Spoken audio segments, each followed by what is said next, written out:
Halo, Assalamualaikum. Waalaikumsalam warahmatullahi wabarakatuh. Pak Ustadz mau tanya, kan adik saya kerja di salah satu perusahaan leasing ya, leasing motor. Nah itu kan riba. Terus calon suaminya juga kerja di situ sama.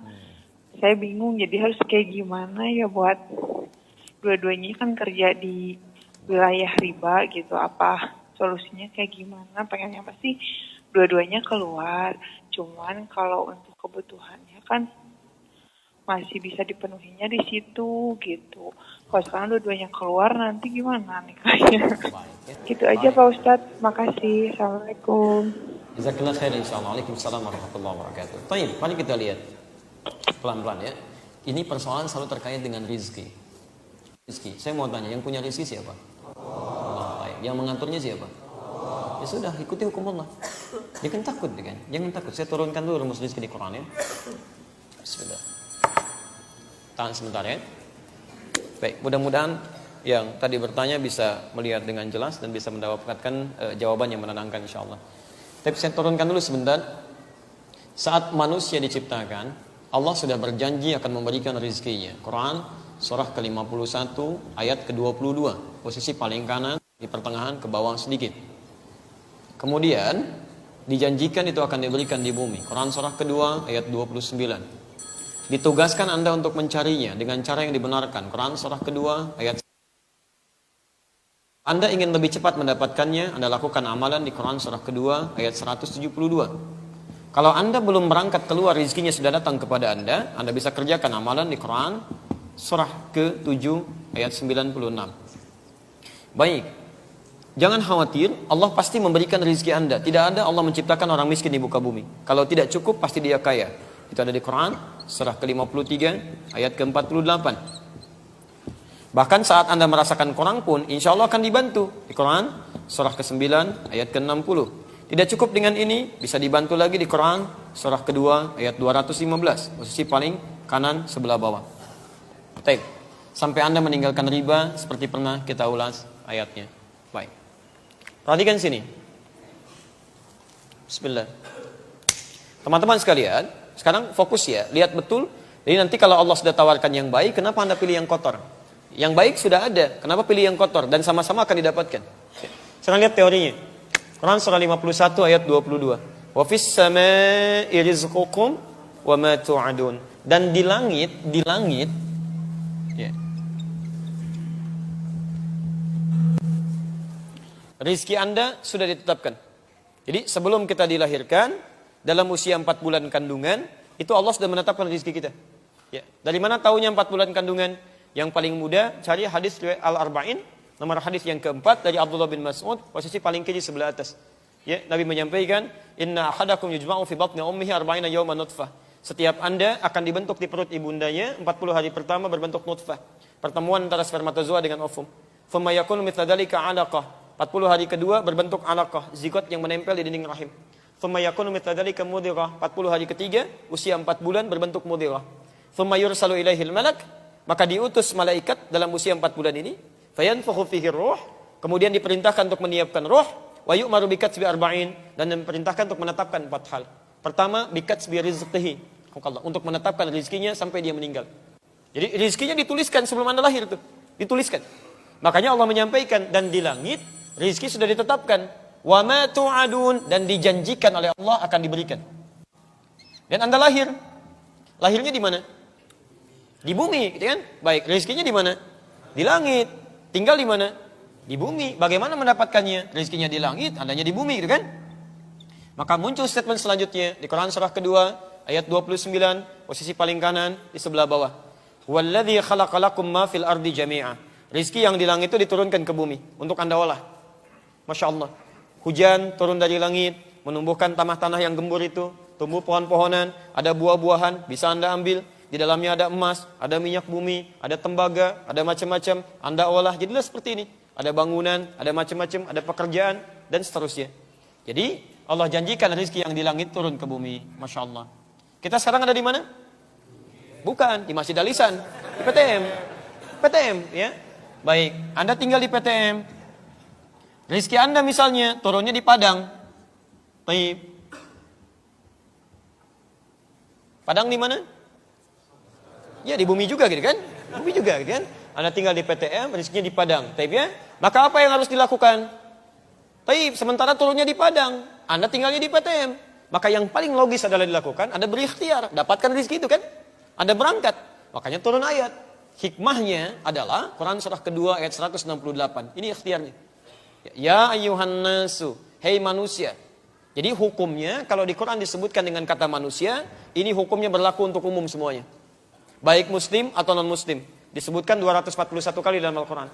Hei manusia, kulu mimma fil ardi. Pakai min dan ma. Lihat kalimatnya. Ya ayyuhan nas, hei manusia, kulu. Silahkan Anda cari rizki, bagian yang bisa Anda makan. Ya. Ini sistemnya menggunakan, kalau dalam bahasa Arab disebut dzikrul ba'di yuradu bihil kullu. Disebutkan sebagian, dimaksudkan keseluruhan.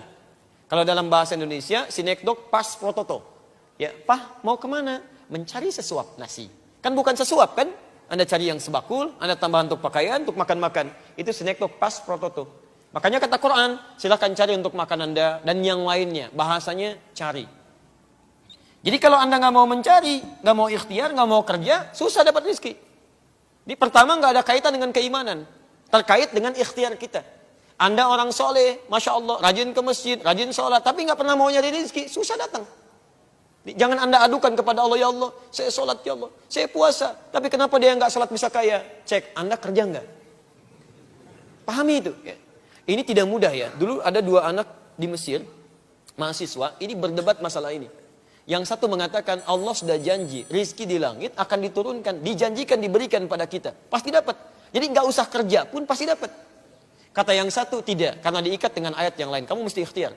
Kata yang satu temannya, saya buktikan, saya akan bersembunyi di satu tempat di masjid dan qadar Allah di masjid itu ada muhsinin. Jadi orang yang suka ngasih makanan, donatur.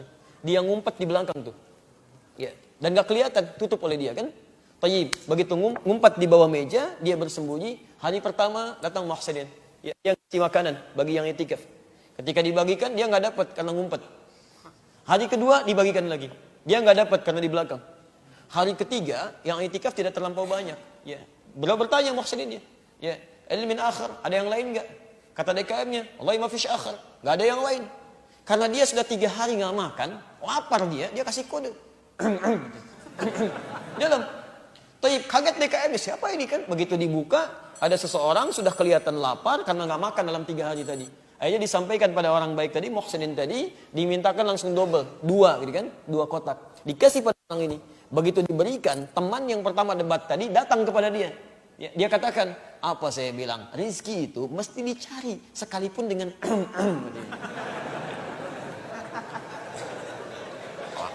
Jadi kalau antum mau mencari, dapat. Ya. Insya Allah, prit, mobil datang, 2.000, gitu kan? Prit, 2.000. Tapi kalau Anda nggak mau ikhtiar, nggak bisa. Apa Anda masuk ini, alisan tuh mau bikin sekolah di samping gitu kan? Apa Anda duga dengan orang ke masjid hanya bermohon, ya Allah, ya Allah, ya Allah. Belum ada atapnya, turun dari langit. Allahu Akbar, berang gitu kan? Nggak bisa. Kalau begitu nanti tukang cornya bangkrut, tukang ininya nggak ada kan, dan sebagainya. Ini kulu, Anda harus ada usaha. Nah, tapi ingat ya, ketika diminta usaha menggunakan min, kemudian ma, baru fil ardi. Kalimatnya asalnya begini, min dengan ma. Anda baca dengan idgham kan? Idgham bi gunnah. Jadi mimma untuk memudahkan, kemudian disatukan kalimatnya menjadi begini, mimma. Asalnya seperti ini. Min ini, awas hati-hati ya. Min ini menunjukkan harfut tab'in, menunjuk pada sesuatu yang sebagian, tidak semuanya. Ma sebaliknya, ismul mausulnya dulu adalah amiyah. Sesuatu yang menunjuk pada aspek yang luas.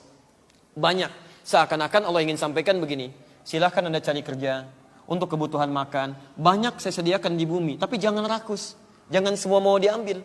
Cukup sebagian yang menjadikan cukup bekal Anda untuk bisa hidup dengan baik dan meraih surga Anda. Jadi kalau Anda bekerja, jangan semua ingin diambil. Ini pengen, itu pengen, ambil ini, ambil itu. Sehingga banyak kesulitan. Dari banyak waktu terbuang, ibadah tertunda, banyak yang dipikirin, kadang-kadang banyak membawa penyakit, dan Anda sendiri yang sulit. Ya, jadi silahkan, tidak dilarang kalau Anda ingin kembangkan bisnis, tapi sekiranya jangan ada sifat serakah untuk mengambil semuanya. Ya, seseorang yang selalu menginginkan semuanya begini, dia tidak akan meraih apapun, 0. Ya, Jelas sampai sini? Tayyib. Jadi ini caranya, silahkan dapatkan halalan tayyiban dengan cara, nah ini poinnya, halal tayyib. Jadi Allah sudah turunkan yang halal, halal dan tayyib terbaik. Apa lawannya halal? Haram. Ya. Jadi ketika Anda memilih yang halal, saat bersamaan akan ada bisikan untuk mencari yang haram. Itu yang bisikin setan. Makanya setelah kalimatnya sampai sini, ada ayat ini diteruskan. Wala tattabi'u khutuwatis syaitan. Jangan pernah ikuti langkah-langkah dan jebakan setan. Apa? Bagaimana cara dia mengajak? Lawan daripada ini. Karena saat Anda bekerja, ya ada tawaran pada yang halal, saat bersamaan setan bawa yang haram. Ya, ini pasti fitrahnya begini. Kalau Anda nggak percaya silakan. Saat Anda akan bekerja, selalu ada seperti itu. Tawaran halal, tawaran haram. Kalau Allah sudah tawarkan yang halal, kenapa Anda ambil yang haram? Ya, dan dapatnya segitu juga. Jangan dikira akan beda ya. Saat Anda akan dilahirkan, ditetapkan oleh Allah rizkinya. Tapi dirahasiakan. Misal, rizki Anda 1 miliar, 1 M. Anda mau cari dengan yang halal, atau dengan cara yang haram, dapatnya segini juga. Nggak akan lebih. Nggak akan lebih. Ya, cuma barangkali Anda merasa, oh dapat banyak nih. Kalau korupsi dapatnya banyak, langsung 500 juta. Masya Allah, dengan cara yang halal pun sama dapatnya segitu. Cuman Allah tidak berikan beban bagi Anda, disimpan oleh Allah. Begitu butuh, kasih. Sehingga Anda nggak banyak mikir. Lebih mudah. Masya Allah, saya tanya begini ya. Anda pengen uang 1 miliar, dipegang di tangan kelihatan. Atau dikasih yang sama 1 miliar, tapi ditahan oleh Allah. Setiap butuh, kasih. Setiap butuh, kasih. Pilih yang mana? Dalam prakteknya ingin kelihatan. Ingin turun, dihitung. Masya Allah. Begitu ada 1 miliar, tempatnya di mana ya? Oh iya, berangkas. Beli berangkas. Masya Allah, begitu disimpan di situ. Berkurang nggak? Cek dulu deh. Cek, Masya Allah. Mau tidur ngecek dulu. Gitu kan, hitung lagi. Sampai subuh, tahajud nggak? Subuh kesiangan, gitu kan. Ini banyak yang dipikirin. Banyak, gitu kan. Jadi jangan diduga kalau Anda mencari dengan cara yang halal, kekurangan rezeki. Tidak, nggak ada yang kurang. Minimal kalau nggak kaya, Anda cukup. Quran surah ke-53 ayat 48. Ya, huwa aghna wa aqna. Dialah Allah yang menjadikan Anda kaya atau cukup. Gak ada yang miskin. Ya, burung saja, tahu burung? Halo, tahu burung? Nah, jangan katakan wallahu a'lam. Burung keluar cuma pagi, pulang sore, rezekinya cukup. Burung tidak dihisab, keluar pagi, pulang sore, rezekinya dapat. Anda yang dihisab, berangkat gelap, pulang gelap, kerja capek, masa masih kurang juga? Ya, Allah sudah statementnya, wa annahu wa aghna wa aqna. Kalau nggak dijadikan kaya, Anda cukup, nggak ada yang miskin. Yang miskin itu yang selalu merasa tidak cukup. Merasa tidak cukup. Saking sayangnya Allah dikeluarkan dari kemiskinan. Turunkan zakat, Quran surah 9 ayat ke-60. Masih kurang dengan infak, Quran surah kedua ayat 215. Masih kurang dengan sedekah. Anda zakat dikasih, infak dikasih, sedekah dikasih. Masih mau miskin juga. Anda butuh apa lagi? Maka dari itu, ketika terjebak dengan sesuatu yang haram, nggak usah banyak pikir. Cari yang halal. Tadi Anda bilang kredit, nggak semua kredit itu haram. Kredit dari bank syariah itu kan ada yang halal. Diakadkan dulu, kemudian dibeli dulu, baru kemudian Anda cicil di situ dengan cicilan yang terbaik. Nggak ada masalah di situ. Ya, tayyib silakan. Dan itu mulia gitu kan. Menabung lebih bagus lagi. Allah pasti berikan kok. Pasti berikan. Ya, dan insya Allah ketika Anda berjalan di jalan Allah, itu akan diberikan kemudahan. Itu janji Allah Subhanahu Wa Taala. Walaupun awalnya tidak mudah. Ya, seperti orang tahajud, awalnya kan nggak mudah. Tapi kalau sudah terbiasa kehilangan tahajud sedikit, besoknya bisa menyesal itu. Bisa menyesal. Maka silahkan ya Anda mulai seperti Abbas paman Nabi memulainya. Itu terjebak riba luar biasa. Bahkan tokoh riba. Ketika turun ya perintah Al-Quran masuk Islam, dibebaskan ribanya. Riba pertama yang dibebaskan ribanya Abbas radhiyallahu taala anhu. Apa yang terjadi? Ketika ribanya dibebaskan itu, Masya Allah, bisnisnya semakin pesat. Tumbuhnya semakin pesat. Dan hebatnya, ketika asetnya datang terus bertambah, malah pekerjaannya lebih ringan. Taklimnya bisa ikut taklim Nabi sampai hafal 200 hadis. Kemudian sholat malamnya tetap ditunaikan. Dan semua sahabat Nabi begitu. Uthman bin Affan, Abdurrahman bin Auf, Tamim Ad-Dari. Saya sering sampaikan, cek di kitabnya Imam An-Nawawi itu. Ya, At-Tibyan fi Adab Hamalatul Quran. Kalau terbitan Darul Kutub Al-Islamiyah, warna merah marun, halaman 38. Kemudian paragraf pertama, baris 1 sampai 2. Posisi paling kanan sebelah atas. Itu orang-orang ini, saya kasih contoh Uthman aja ya. Sahabat Nabi radhiyallahu ta'ala anhu. Beliau itu sahabat Nabi. Orang paling pemalu. Malaikat Jibril aja ketika turun melihat Uthman ikutan malu. Malaikat Jibril tuh, ya. Dan menikah dengan 2 putri Nabi, dikenal dengan Dzun Nurain. Masya Allah. Kemudian apa yang terjadi? Masih sempat dalam sibuknya, asetnya banyak. Sampai sekarang masih ada asetnya. Dalam dan sibuknya, gak usah ditanya salat wajibnya. Masih sempat salat sunnah tahajud sampai dengan khatam Quran malamnya. Dan dijamin masuk surga tanpa hisab di lisan Nabi. Sahabat Nabi menikah dengan 2 putri Nabi, masuk surga tanpa hisab, malaikat Jibril turun malu kepada beliau, asetnya banyak luar biasa, setelah 15 abad masih ada, masih sempat menunaikan tahajud. Ya, sampai khatam Quran. Dan bebas dari riba. Antum sahabat bukan. Tidak menikah dengan 2 putri Nabi. Malaikat turun belum tentu malu sama antum, gitu kan?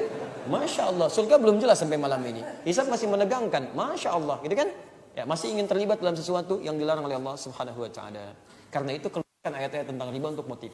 Kalau masih nekat untuk riba, nah itu seperti kata Quran, saya pernah terangkan kan, seperti orang diselimuti oleh pengaruh setan. Yang kedua ngajak perang dengan Allah Subhanahu wa Ta'ala, gak mungkin menang.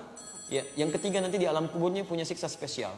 Yang keempat di akhiratnya juga spesial siksaannya. Jadi lebih baik Anda yakin dengan ketentuan Allah, pelan-pelan keluar dari situ dalam kebaikan, berdoa dulu kepada Allah, nanti insya Allah Allah mudahkan. Ya, Allah Ta'ala a'lam bis-shawab.